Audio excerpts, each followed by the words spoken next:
Good morning, good afternoon, and good evening to everybody. Welcome to the October Bridges seminar, a seminar series which is organized by the Hellenic Initiative Against Alzheimer's Disease, clinicians and basic scientists working in the field of Alzheimer's disease and dementia.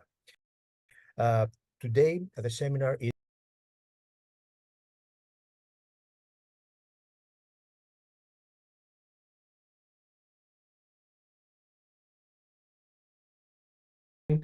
and Alzheimer's disease. So the agenda of my talk is, on Alzheimer's anti-amyloid therapy, choosing the appropriate patient for the anti-amyloid therapy, and side effects and monitoring of these therapy. So anti-amyloid therapy, lecanemab, which is Leqembi, branded as Leqembi in the United States, is first of the next generation treatment of Alzheimer's disease that received FDA approval last year on July 6th. And exactly after a year, this year, 2024, donanemab was approved by the FDA. So lecanemab and donanemab, so we know that the accumulation of amyloid beta plaques in the brain is a defining pathophysiological process, which is a feature of Alzheimer's disease. Both these drugs reduces amyloid beta plaques as evidenced in clinical trial. Lecanemab clinical trial was Clarity AD, and it shows the mechanism of action of these drugs is slightly different. Lecanemab works mostly on the protofibrils and the oligomers, and the donanemab works directly on the plaque. So Clarity AD was in the phase 3 study. There were about 1,800 patients with MCI and mild dementia. And the requirement was patients were amyloid positive. They were randomized in a biweekly IV infusions. The primary endpoint was CDR sum of boxes, so change from baseline at 18 months. So the secondary endpoint was they reviewed the amyloid PET scan, ADAS-Cog, ADCOMS, ADCS, MCI, ADL, these are all measures of the cognition. ADAS-Cog. There's an ADAS-Cog 14. There's another one which is ADAS-Cog 13, but this is ADAS-Cog 14. ADCOMS, and the MCI ADL is activities of daily living, which is mostly the functional score. So you can review on this PET scan. The left-hand side, the 6 scans, they're all placebo. The top 3 are baseline, and the bottom was after receiving the placebo on left side. And on the right side, you can see that these are the patients who have received lecanemab. And from the baseline, you can appreciate that after lecanemab infusion, it removes the amyloid, and it's shown on the PET scan. The green lights that were shown on the baseline, which is amyloid, you cannot see as many as that after 18 months of treatment. So this is a graph. So this is an amyloid PET scan done after 18. This is at baseline, the top line, on the x-axis, and then you can see the green line, which shows that after the treatment, the amyloid PET scan has pretty much cleared. So a majority of these patients usually have like the amyloid centiloid level of about 75 centiloids and above 75. But the cutoff is 30. Anyone who is above 30 is considered, amyloid positive. But majority of these patients with Alzheimer's disease, the average mean was around like 75. Some patients may have as heavy amyloid load as like 100, and some may have low, like 60. But that was the mean, and it did remove the amyloid. All these, about 95% of the patients had cleared amyloid, and they were at the range of like 17 or 18 after 18 months of treatment. So the black line is the placebo, and the green line, as you see, this is the treatment arm. So this is the CDR sum of boxes. This was the primary endpoint.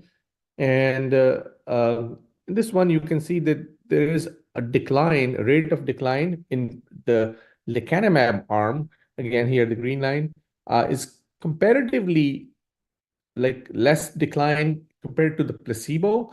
There is not much, there's a modest difference. I wouldn't say it's much of a difference. There's a modest difference, about 27% slowing of lecanemab at 18 months.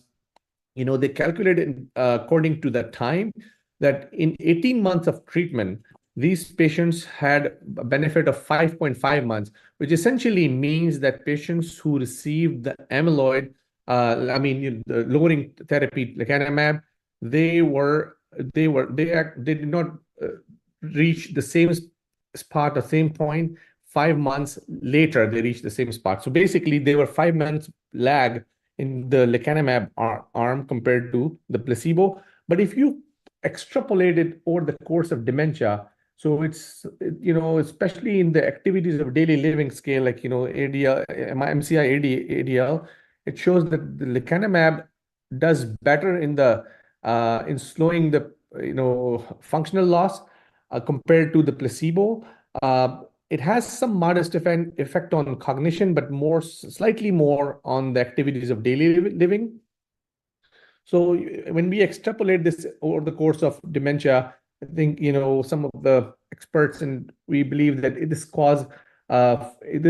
delays someone's going to the nursing home by 4 to 6 years. Now, depending on the medical condition and like how well they are at baseline. So this is just extrapolation of 4 to 6 years based on the activities of daily living scale. What are the other changes you might know in patients who have received lecanemab? This drug also reduces p-tau 118 in the CSF and blood. It wasn't significant, but there was a reduction in tau as well. This is primarily an amyloid lowering drug. But the downstream effect of this is that it does remove the amyloid p-tau 81, total tau, and there was striking lower levels of GFAP, glial fibrillary acidic protein. This is a marker, and this marker, specifically the p-tau 217 and the GFAP, these are the two sensitive markers that usually change after receiving the amyloid lowering drugs. So those were also found in CSF.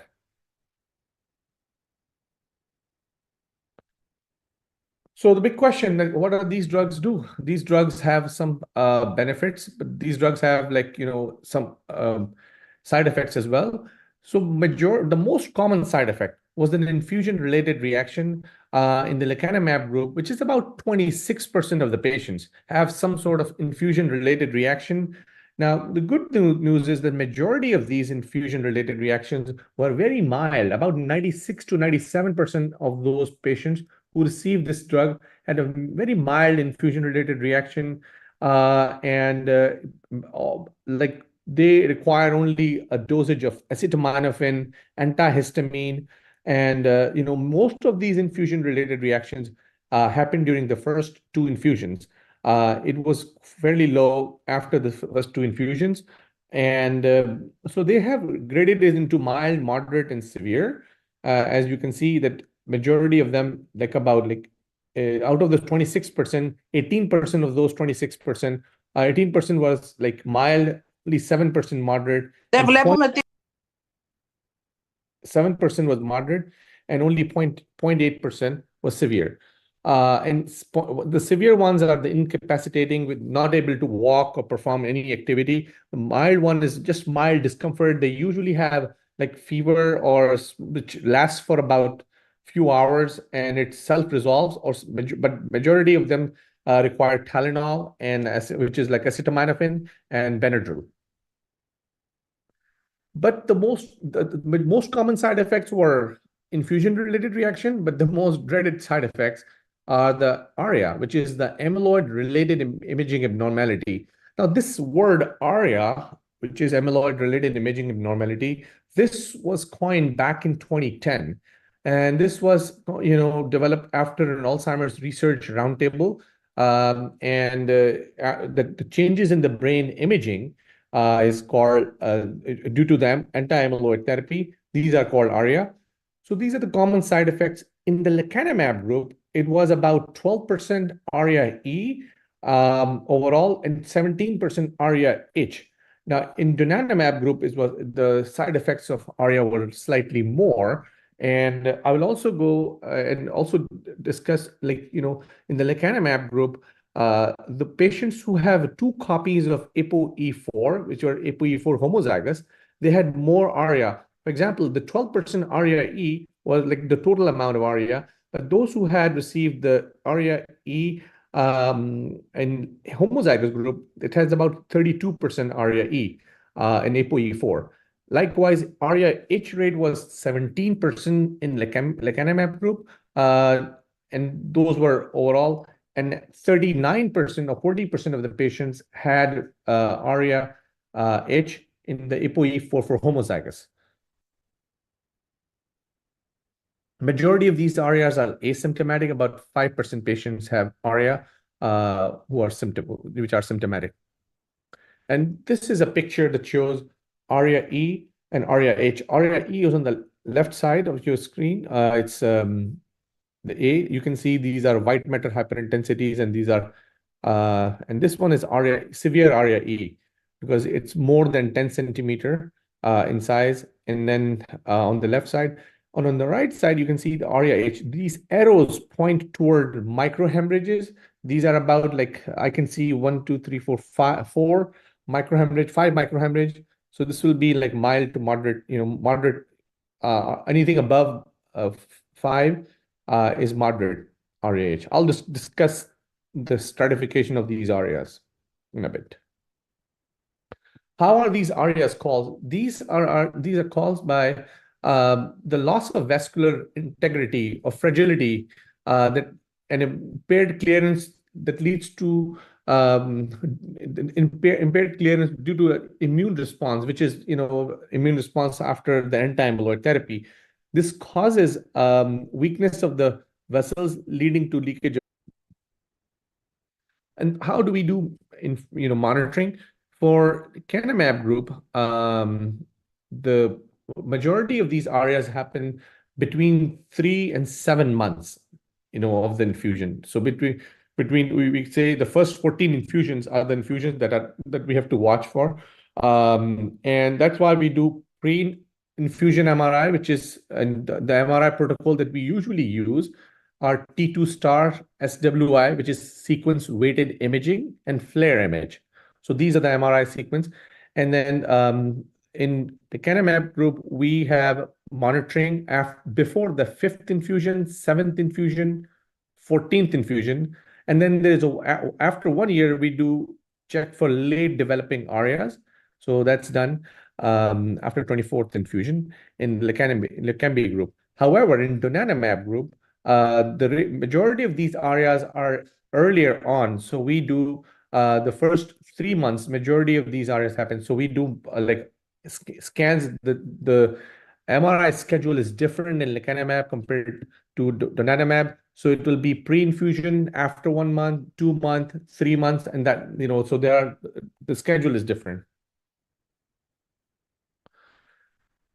What are the risk factors of these ARIAs, or what are the MRI exclusions of these ARIAs? Anyone who has more than 4 microhemorrhages, or a single macrohemorrhage, which is more than 10 millimeter at the diameter, an area of superficial cirrhosis.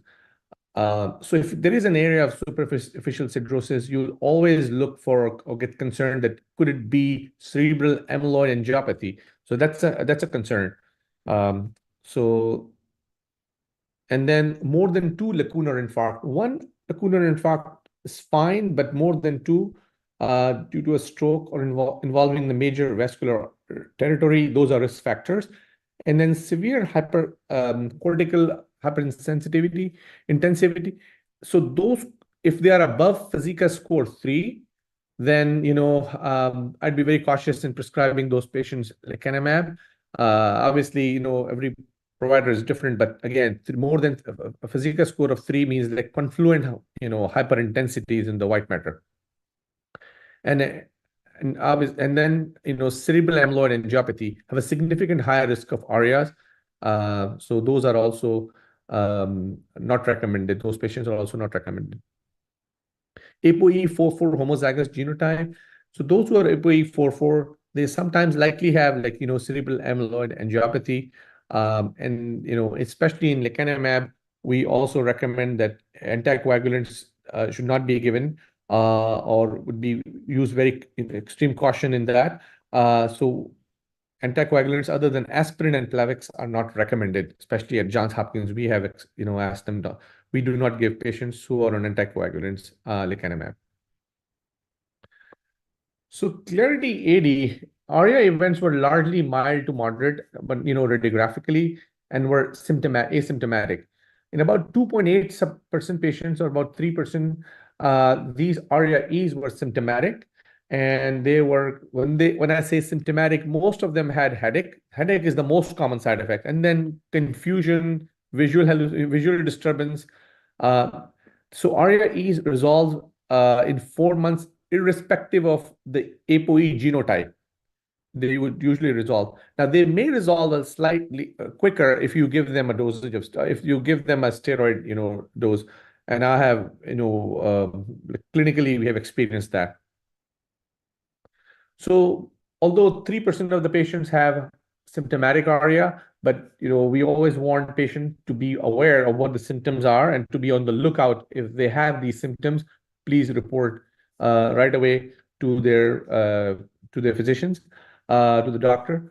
So headache is the most common symptom, and then confusion, visual changes, dizziness, unsteady gait. Those are the common mild symptoms of mild ARIA. Sometimes seizures, and then status epilepticus, which is extremely rare, but it can happen. And focal neurological deficit. Usually, when focal neurological deficit, by that I mean stroke. So stroke-like symptom that can happen. So these are the rates of, again, infusion-related reaction with lecanemab was 26%, ARIA-E 12%. I think we've gone over this. So classification. Now, this will change the management. If you have ARIA-E, mild, moderate, or severe, what type of ARIA-E? If someone has an ARIA, and if it's asymptomatic, mild ARIA, mild is considered in, less than 5 centimeter. Moderate is between 5 to 10 centimeter. However, if patient has 2 ARIAs which are less than 5 centimeter, they are considered moderate. If they are 2, ARIA-E, so they are considered moderate. The severe ARIA are more than 10 centimeter in size. It will be confluent packet, like hyperintensity on the brain MRI. ARIA-H is like mild is less than 4. 5 to 9 microhemorrhage is considered moderate, and more than 10 again is considered severe. And likewise, one area of superficial siderosis is mild to moderate. More than that will be severe. So the management changes. For the mild, we usually can resume treatment. For moderate, it depends if it's asymptomatic or symptomatic. For mild, if it's asymptomatic, you'd be. So for all of these, we can. I'll discuss individually, but just if you want to, learn one, thing that for mild we can resume treatment. For moderate, I would resume treatment if it's asymptomatic, but if it's symptomatic, again, the guideline is pretty vague, but according to our protocol at Johns Hopkins, we usually recommend for symptomatic moderate ARIA not to continue treatment. Or if you have given a patient lecanemab and they have had an ARIA, it resolved after a couple of months. And again, if they develop ARIA after 2 strikes at Hopkins, we recommend not to proceed. We recommend suspension of treatment. So those lobar macrohemorrhage in the absence of AV malformation can happen. It's a risk factor, but the most common risk factors are like ApoE4 homozygous genotype, CAA. Overall, the rate of these macrohemorrhage is extremely low, is 0.6%. So this is a radiographic image of patient who had severe ARIA-E in lecanemab treatment. Now, you can see the baseline MRI, on the left side, the top, MRIs are the baseline MRIs. 8 weeks into the treatment, this patient developed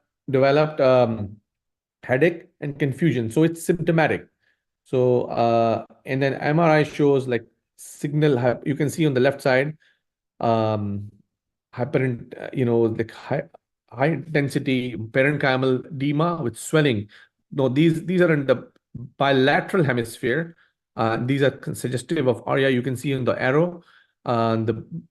This is like severe ARIA, more than 10 centimeter in size. So this is one I would like to show you before and after. This is from a publication. This did not happen at Hopkins. Again, lecanemab, ARIA-E. So you can see, now this is interesting. The reason I wanted to bring this is because patient had an ARIA at base. Now, the A, B are the two images on the left are baseline MRI. You can see that this patient has 1 or 2 prior microhemorrhage. On slide B, you see the image B. There are 2 microhemorrhage you can see on the occipital lobe. Now, after treatment, with this, after treatment, I think it was like after the 11th infusion, this patient developed ARIA-E and on the occipital lobe. It was resolved after 2 months.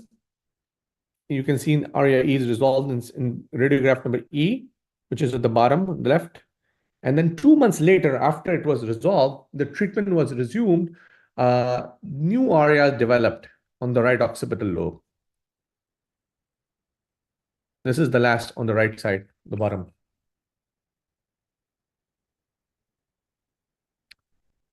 So how do we manage these patients? If these patients come to you and they have this, so as I said, patients who have mild asymptomatic mild ARIA will proceed with treatment. If it's symptomatic mild ARIA, we'll suspend treatment and we will give them get an MRI. All these patients who develop ARIA, first of all, they have to have a monthly MRI until the ARIA is cleared, or until and now it depends. If the ARIA is asymptomatic mild, you suspend treatment. Once the ARIA is clear, then you will continue with treatment. Moderate ARIA, likewise, if we give them a dosage of give them a loading dose of steroid, and the whole taper is for 5 days. I'll share with you my steroid taper as well. So serious ARIA patients require admission to a hospital, a critical care. Early initiation of high dose corticosteroids is recommended. Now, these patients who develop ARIA are also risk of seizures. So seizure monitoring is extremely important, especially in ARIA-E. And then for ARIA-H, it's the bleeding. So mild ARIA can be managed at home, and symptomatic moderate ARIA may or may not need admission, but they all require monthly MRI. So this is the dosage of MRI of steroid dexamethasone that we use.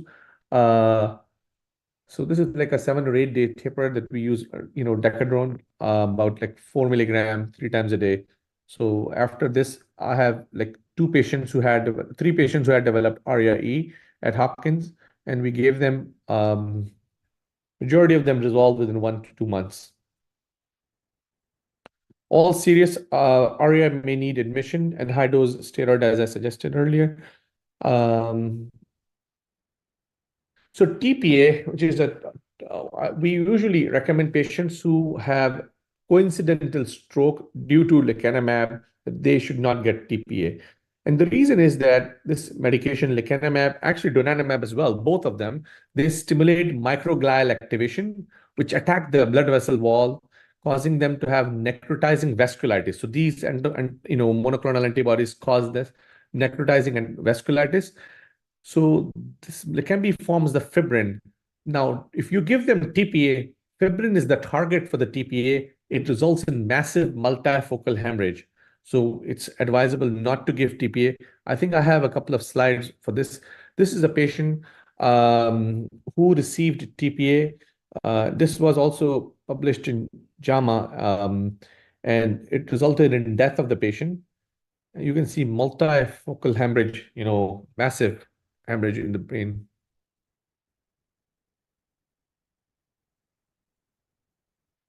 So choosing the appropriate patient. Now, these are appropriate use recommendations and some of the recommendations that we made at Johns Hopkins. Diagnosis as it's mild cognitive impairment and mild Alzheimer's disease. Age range is 50 to 85 in the trial, but could be broadened. Sometimes patients were also 90-year-old were given medication. We have the oldest that I had at Hopkins is 87-year-old at the moment. And so the age is it also is like you have to look at the physical status of the patient, medical condition. So we do a quick dementia rating scale, which with a score of 2 to 8, which is comparative to mild cognitive impairment mostly, or in the early mild AD range. This is our cutoff for QDRS, and obviously amyloid positivity is required for lecanemab and donanemab both. Any patient with history of TIA within 12 months or history of seizures are excluded. Now, TIA, if someone had a TIA and had a TIA prior to 12 months, we recommend that they can get infusion. However, again, we have to look at the MRI of the brain. If they have more than 2 lacunar infarcts, we recommend not to give infusion. Or if they have Physica score 3 hyperintensity more than that, of Physica score 3, we recommend not to get lecanemab. Any patients on anticoagulants, except for aspirin and Plavix, which is the antiplatelet agents, we recommend they don't get lecanemab. It may change for donanemab because in the trial, I don't think there was any relationship with anticoagulants with donanemab. ApoE status, we do not allow at Johns Hopkins ApoE4 homozygous to get infusion because of the increased risk of side effects. The risk of bleed is about 40% in those who are ApoE4 homozygous, and compared to those who are non-carriers or carrier. So anyone who was on ApoE4 homozygous, they don't get infusions here at Hopkins. This is again body mass index. This is just physician's judgment. And in the trial they had BMI of more than 17 and less than 35. So patients should be stable medically and can safely participate in therapeutic regimen, follow and have an MRI. Those who are not able to get regular MRI, they're also excluded. They should be stable psychiatrically. Patients with a GDS score of more than 8 or severe depression or psychosis or mania, they're also excluded from the treatment. We recommend not to give them lecanemab. Immunological condition, those who are using monoclonal antibodies for some other reason. For example, those who are on monoclonal antibody for Crohn's disease, SLE, sometimes psoriasis, we recommend that they don't get concomitant lecanemab along with other monoclonal antibodies. And it has to do, I think, with efficacy of the drug because these drugs, monoclonal antibodies, lecanemab and donanemab, they work through the immune system. So anything that suppresses the immune system, we recommend not to give those medications. So I'm ready for the questions if you guys have any questions. Many thanks, Professor Burhanullah, for this very interesting and exciting talk. Are there any questions from the audience?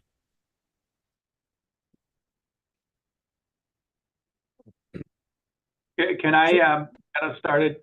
So Haroon, could you take your slides down? Yes, absolutely. Really nice talk. I think it might be of interest to the group to hear the complexity of managing this program and what it's like for a patient to be pre-qualified, qualified, receive infusions, etc. I think you've done such a masterful job with this complexity. I don't really think patients and others understand how complicated this is. Yeah, it is a very complicated overall ordeal. This requires like excessive like personnel. We have the way it works at Johns Hopkins is that we have like patients who get seen for the initial evaluation. I think it requires at least minimum of 3 physician visits to see the patient, to get qualified the patient. You know, if the patient meets, we think that patient has a mild cognitive impairment or a mild Alzheimer's dementia, we do a biomarker testing. And then once the results of those biomarker tests comes, we usually have them bring them for a follow-up visit. And then they are again brought for the third time for a pre-infusion visit. And these pre-infusion visits, you know, we discuss about the consent, we discuss about the, you know, anticoagulants and those TPA. And we also have, so once this is done, this is one part, just the physician part. But the other part is that, you know, it requires that these patients should be registered to Medicare registry. Then we'll contact with them with the infusion center. And overall at Hopkins, to maintain the program, the most important thing of this, above all of this, is monitoring. The monitoring for these monoclonal antibodies is extremely important because of the risk of ARIA. For example, if someone has because 95% of these ARIAs are asymptomatic. If someone has like these asymptomatic ARIA and goes unmonitored, if you continue to give them infusion, it could result in massive bleed. So that's why it's extremely important. So we at Hopkins has like, you know, for example, I am the one who oversee the treatment, especially when I say oversee the treatment, it's overseeing the monitoring of all the patients who are included in Johns Hopkins program. And these in this we include, like, we have like you know, coordinator who manages all the, you know, patients who have received an MRI. The patients, when they get an MRI, we usually like follow them whether or not they've forgotten to get an MRI. We actually just track them to, you know, like they have to get it before 5th, 7th, 14th infusion, and, you know, for lecanemab. Likewise, the infusion center is already like aware that if they haven't received MRI, so it requires a lot of coordination, you know, manpower as well as some like, you know, tracking of the data as well. Thank you. Are there further questions? I have a question. Christina, yes, please go ahead. Okay, thank you for the very interesting talk. It was really, especially for us in Greece, it's very insightful to see all these processes and all this data. And, you know, because we don't have this antibody in Europe still, so it's very good to know. I was wondering, is there a pattern on who is going to develop the adverse effects or this kind of bleeding that you see? Can you predict if someone Yes. is more prone to that or not? So again,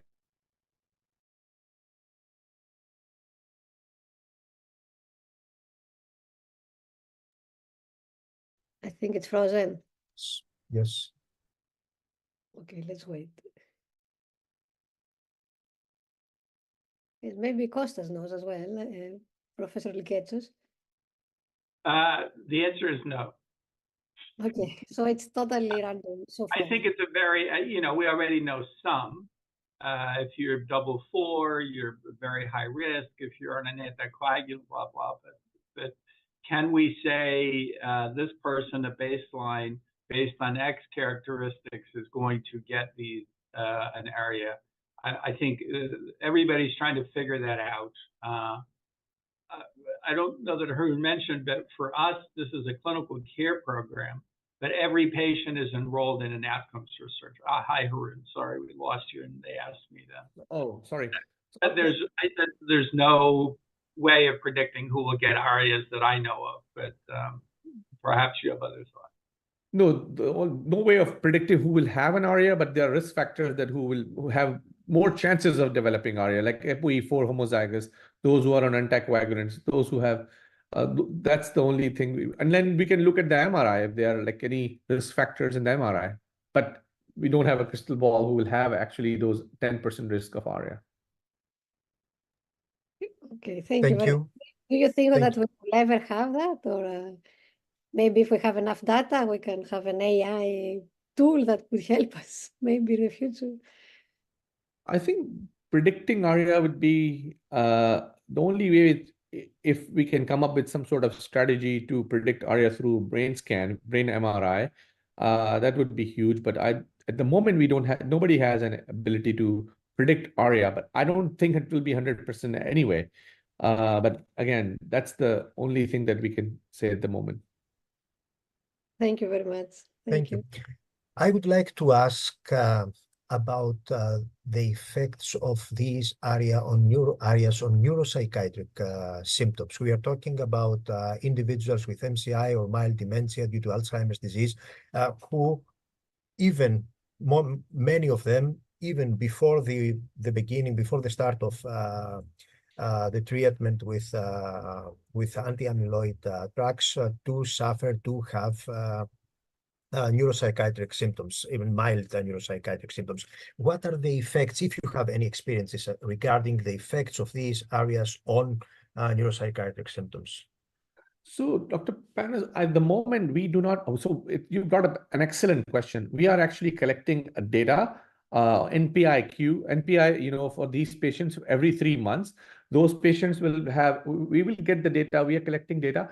At the moment, the only thing that we have is from aducanumab trial. We know that those patients who have removed, who are amyloid negative after the treatment of aducanumab, the rate of the NPI score improved. So they had like less, neuropsychiatric symptoms compared to others. Now, it was like not too many patients who had neuropsychiatric symptoms to begin with in this overall group. But again, we don't have the data to show that, nor the clinic, it was not even shared in the clinical trial if those patients who have an ARIA will have any neuropsychiatric symptoms. But, as these are all new, they just came out within a year, we are collecting this data. But this is an excellent question, actually. Thank you. Are there further questions?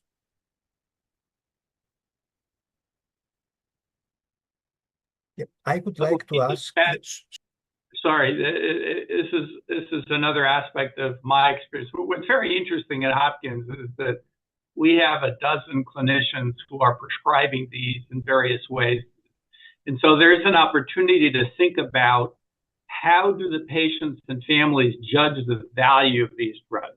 They're all pretty much told the same thing, and that the amyloid is cleared and there's a modest effect on symptoms. But there's a huge amount of variability on whether they think it's worth it. So I think what's missing here, and we're going to pull this together at some point, my denominator is probably that 3/4 of patients who are otherwise eligible decline. And it's only about 1/4 of the patients in my experience. Now, remember, different clinicians present these in different ways, and so there's clearly some kind of bias there.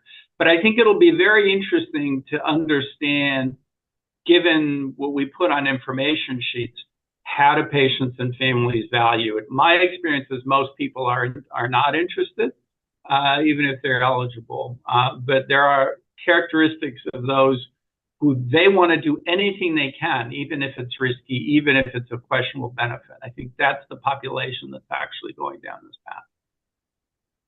And I think Dr. Lickitz has brought a great point that it also depends on how you present. For example, we were in a talk yesterday with a bunch of other physicians from different institutes, and we saw that they have infused, we have infused 40 patients so far. So, given the modest effect size, we are cautiously prescribing these patients to who are really wanting the drug. That's the thing. But again, there are other institutes who have like 170 and 180 patients on these drugs.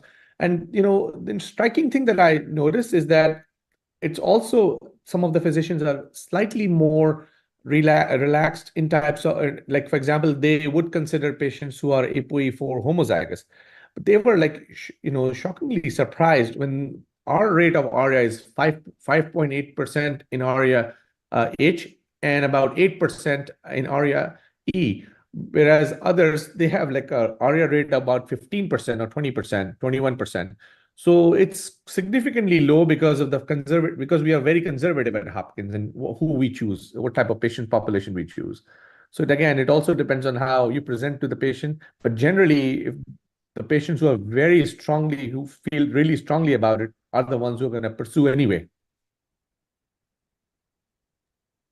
And the main reasons actually for declining of the families, which are the main reasons?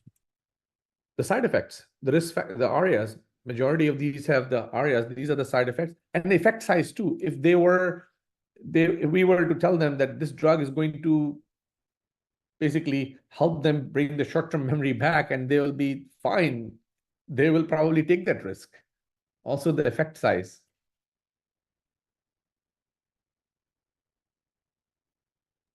I think that there's a third factor, which is I call the nuisance variable.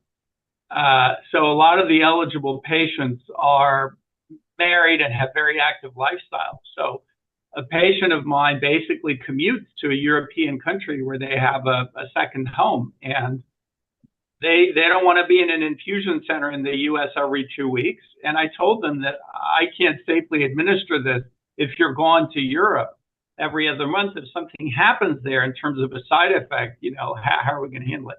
So there's a clear aspect of intrusion in life that happens every 2 weeks in an infusion center. Every time you have a headache, you wonder if something's wrong with with an ARIA. You got to go get an MRI all the time. You got to talk to me more than you'd like to. They'd probably rather talk to Haroon. So there's a big nuisance factor for people with active lifestyles.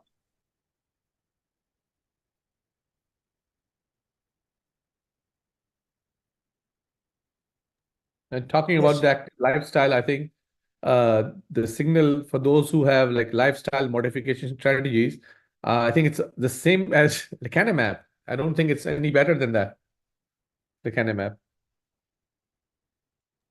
I think Savas has a question. Yes, thank you for the great talk. I was wondering if there is anything known about the mechanism of bleeding caused by lecanemab. So how do vessels get damaged? Is there anything known on that? So there's nothing wrong with them. Some of the blood vessels are fragile, but I'll tell you that there is the mechanism of ARIA generally is not known, but overall, what causes the ARIAs are, essentially like these blood vessels, these monoclonal antibodies, they work on this through the immune mechanisms. They, make these fragile blood vessels leaky, and that's how they start bleeding. But overall, it's just the clearance of the fluid around the brain and the blood vessels, especially those who have like ApoE4 homozygous carrier, they are more prone to that. But again, it can happen in those because of the effect of monoclonal antibodies. It probably links up to CAA, cerebral amyloid angiopathy. So amyloid accumulates in the media of the blood vessels. Yeah. Not in everybody, but when you then suck it out like a vacuum with these drugs, there seems to be something that happens. But the fact that these get better with steroids is sort of an interesting hint that there's probably an important immune mechanism. Yeah, it's ARIA-E. We understand it's loss of vascular integrity and impaired clearance. For the ARIA-H, the understanding is that, it's just the weakness of the blood vessel walls that leaks the fluid and the blood both. But ARIA-E is, and this again happens mostly in CAA or those who have ApoE. It can happen. It happens in non-carriers too. I think one of the doctors shared one of the non-carriers had a status epilepticus because of ARIA and died yesterday. So so that can happen too. So that's why seizures is the biggest. If someone has a pre-existing seizure, that's a those patients are prone to having an ARIA, and that's why we recommend not to have those patients who have seizure disorder to get these drugs.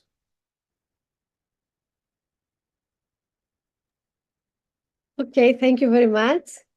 Thank you for the great talk and all this very interesting data. I hope that we'll have more maybe in the next year. You can. Christina, do you want to mention the Genedis panel that's coming up on the 18th? Yes, sure. We have a very, I don't know how big it is, but a very interesting conference in Athens in almost 3 weeks, less than 3 weeks. It's October 18th to 19th in Athens at the Royal Olympic Hotel. And it's about... It's at the Niarchos, the Royal... Yes, it's yes, yes. Okay, it's at Niarchos. Okay, sorry. And it's, of course, about Alzheimer's disease, and we have also a panel discussing the new antibodies and the situation in Europe and what would be the requirement to have it approved in Greece.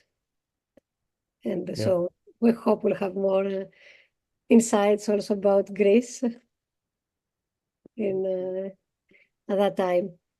And Looking forward to it.